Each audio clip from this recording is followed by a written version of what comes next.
Selamat mendengarkan podcast ini. 18 Februari 2022. Tenang dalam ancaman. Di banyak bagian Alkitab, kita menemukan bahwa kedudukan atau posisi kita sebagai umat pilihan adalah kedudukan dan posisi yang sangat luar biasa. Di dalam Alkitab, kita menemukan beberapa istilah untuk menggambarkan relasi atau hubungan kita dengan Allah, yang mana itu menunjukkan bahwa hubungan kita dengan Allah adalah hubungan yang benar-benar sangat istimewa. Seperti misalnya, hubungan dengan Bapa dan anak. Allah sebagai Bapa, kita sebagai anak.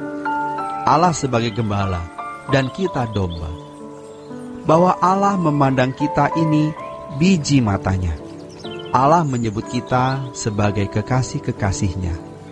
Dalam hubungan dengan putra tunggalnya, kita berposisi sebagai mempelai. Tuhan Yesus mempelai pria, kita mempelai wanita.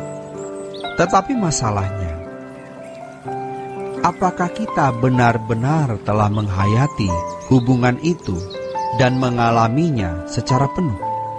Sebab, kalau hanya di dalam pengertian dan belum penghayatan dari pengalaman konkret, itu sia-sia. Allah kita adalah Allah yang hidup, Allah yang nyata. Relasi ini tidak boleh menjadi fantasi semata, tetapi harus menjadi realitas yang benar-benar kita alami. Mungkin saja, sejak sekolah minggu, kita sudah tahu hal ini, tetapi belum sepenuhnya dalam penghayatan yang benar melalui pengalaman konkret. Kita harus rendah hati dan jujur, bahwa sering keyakinan di dalam pikiran kita itu hanya keyakinan, belum pengalaman. Dan ini menyedihkan, kalau kita merasa bahwa keyakinan itu sudah merupakan pengalaman. Ada kesenjangan yang kita harus tahu antara pengertian nalar kita yang menjadi keyakinan dan pengalaman konkret. Ada rentang yang jauh dan itu harus kita satukan lewat perjalanan hidup sepanjang umur hidup kita. Tentu dari dulu kita mengatakan dan kita juga menyanyikan syair lagu bahwa kita biji mata Allah. Tetapi, apakah kita mengalaminya sehingga kita memiliki keteduhan yang hebat sebagai biji mata Allah? Kalau kita menjadi kekasih, sahabat, teman dari pejabat tinggi yang berkuasa, itu pasti memiliki sedikit ketenangan atau keamanan atau kenyamanan, terutama ketika kita berada dalam masalah. Kalau Allah adalah Bapa kita biji mata Allah. Seberapa kita tenang menghadapi segala tantangan, ancaman, dan guncangan. Banyak orang jahat, kejam, bengis, tidak berbelas kasihan terhadap sesama, tidak peduli kehancuran yang dialami orang lain. Lebih jahatnya, tidak peduli dengan kehancuran pekerjaan Tuhan. Kita jadi terpukul, namun kita harus mengalah dan diam. Bukan kita tidak mampu, kita mampu. Tetapi Tuhan tidak berkenan kalau kita menggunakan kekuatan-kekuatan itu. Kita memuliakan Allah bukan hanya dengan nyanyian syair lagu, tetapi dengan sikap. Ketika kita di lembah kekelaman, seberapa kita teduh, tenang, dan menaruh harap kita kepada Tuhan.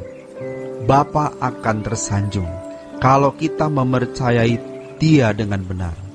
Tetapi, maukah kita mempercayai bahwa gembala itu tidak pernah meninggalkan kita?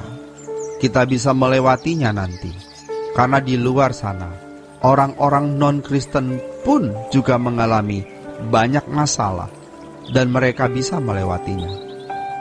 Tapi tentu ada bedanya.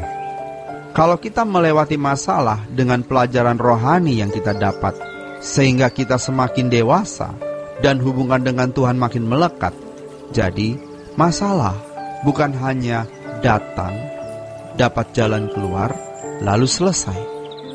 Ada berkat abadi di balik masalah-masalah itu. Kalau anak tunggal saja diberikan, apalagi yang lain. Satu aspek, kita bersyukur atas kedudukan dan posisi kita. Istimewa. Sebab dengan kedudukan dan posisi tersebut, sebagai anak, sebagai domba, biji mata Allah, kekasih Allah, mempelai Tuhan, kita memiliki privilege, hak-hak istimewa yang tidak dimiliki oleh mereka yang bukan umat pilihan. Tetapi di aspek yang lain, kita memiliki tanggung jawab yang besar untuk mengisi hubungan kita dengan Allah, Bapa kita. Hubungan sebagai anak, hubungan sebagai biji mata Allah. Hak istimewa, privilege kita adalah: yang pertama, penyempurnaan karakter. Roma 8 ayat 28. Kedua, agar kita dimuliakan bersama-sama dengan Putra Tunggalnya, Tuhan Yesus Kristus. Roma 8 ayat 17. Hak istimewa itu pasti akan berpusat, berepisentrum di situ, dan tidak yang lain. Allah bekerja dalam segala sesuatu. Panta sunerge. Kata ini sering kita anggap remeh, karena sudah sering kita baca. Tetapi sebenarnya, kata ini menunjuk betapa seriusnya Allah mau mengubah kita dan mau mempermuliakan kita bersama dengan Tuhan Yesus. Allah bekerja dalam segala sesuatu, merupakan mesin anugerah yang Bapa jalankan selama seseorang bersedia diubah dan masih hidup. Masalahnya adalah bagaimana mesin anugerah tersebut bisa berdaya guna, bermanfaat, berdampak dalam hidup. Jawabnya hanya satu: mengasihi Allah. Ya, pasti kita semua mengaku mengasihi Allah. Tapi seberapa kita sudah mengasihi Allah? Mengasihi Allah itu bukan hal yang sederhana. Memang ada prosesnya juga. Dan seiring proses kasih kita kepada Tuhan, relasi kita makin utuh dengan Allah. Tentu Allah tidak mau bertepuk sebelah tangan.